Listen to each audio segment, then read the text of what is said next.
Une question que me posent souvent les étudiants, lorsque j'interviens dans des écoles de mode, comme prof consultant, c'est peut-on enseigner la créativité? Alors ça, c'est vraiment une question qui revient de la part des étudiants, même des directions ou des parents d'élèves.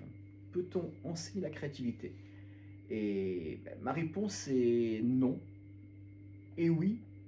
C'est-à-dire non parce que, à mon avis, on ne peut pas transmettre à quelqu'un une sensibilité, un regard, un imaginaire, voire un univers.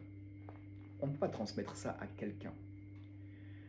Des envies, des idées, un point de vue, non. Mais par contre, oui, oui parce qu'on peut apprendre à l'autre à observer, à chercher, à questionner, à expérimenter des tas de choses, à travailler. On peut apprendre à développer sa curiosité et à nourrir son esprit. J'ai toujours dit qu'un créatif, plus il est riche intellectuellement, plus son travail s'en ressentira. Donc on peut apprendre à développer sa propre curiosité, et à nourrir un esprit, à l'enrichir. Voilà. Mais après, pour la créativité, je ne dis pas que c'est un don réservé à quelques privilégiés, non. Mais pour moi, c'est un potentiel, c'est une capacité, c'est énorme, c'est quelque chose qui se travaille chaque jour, qui se nourrit chaque jour, qui s'enflamme chaque jour. On veut ou on ne veut pas.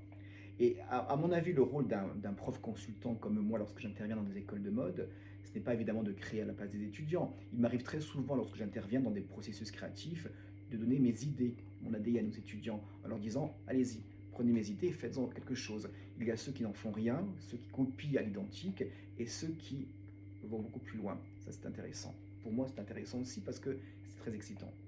Donc le rôle d'un prof, ce n'est vraiment pas de créer évidemment à la place de l'étudiant.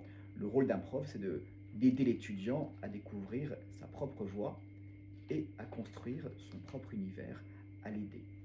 Et après, que l'on soit créatif ou pas, on peut toujours réussir plus ou moins bien à s'en sortir. À très bientôt pour la suite des aventures d'un mode à Paris. Bye bye.